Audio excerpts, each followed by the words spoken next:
এটা আমাদের বিরাটি মহাজাতি পদ্মপুকুরের পুজো। একটা অসাধারণ ভাবনা চিন্তা নিয়ে পুজোটা হয়েছে। দেখলেই আপনারা বুঝতে পারবেন যে পুজোটার মধ্যে একটা নতুনত্বের ছাপ রয়েছে।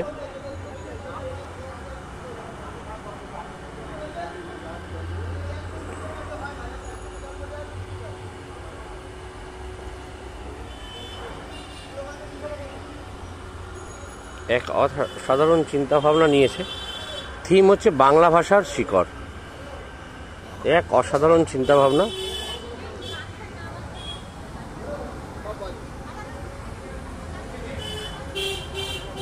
যেটা নিয়ে আমাদের এই সুভাষ সংঘের পুজো হয়েছে,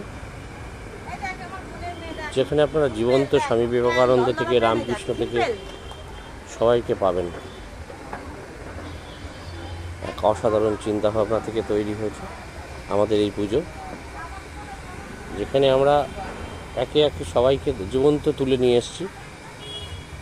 এক অসাধারণ চিন্তা ভাবনা থেকে করা আমাদের এই পুজো, যেখানে আস্তে আস্তে আপনারা সবাইকে জীবন্ত পাবেন।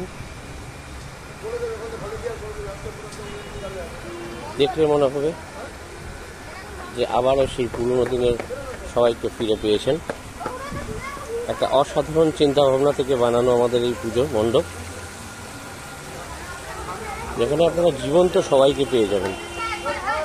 আজকালকার দিনে রবীন্দ্রনাথ থেকে শুরু করে ঈশ্বরচন্দ্র থেকে শুরু করে কেউ বাকি নেই আমাদের এখানে, যারা আমাদের এই পুজো মণ্ডপে উপস্থিত আছে।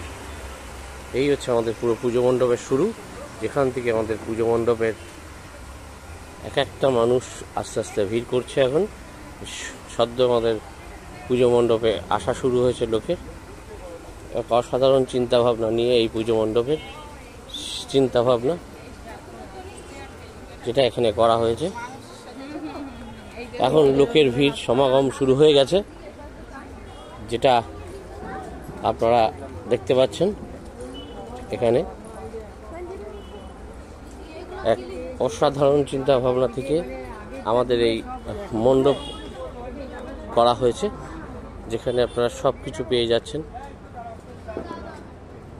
এই হচ্ছে আমাদের মণ্ডপের শুরু, যেখান থেকে আপনারা দেখতে পাচ্ছেন আমাদের মণ্ডপের সব কিছু। এতক্ষণ ধরে আমি আপনাদের দেখাচ্ছিলাম আমাদের এই সুভাষ সংঘ বিরাটি মহাজাতি পদ্মপুকুরের পুজোর এক অসাধারণ চিত্র, যা এখানে ওরা তুলে ধরেছে। নিশ্চয়ই আপনারা দেখতে পাচ্ছেন আমার সাথে।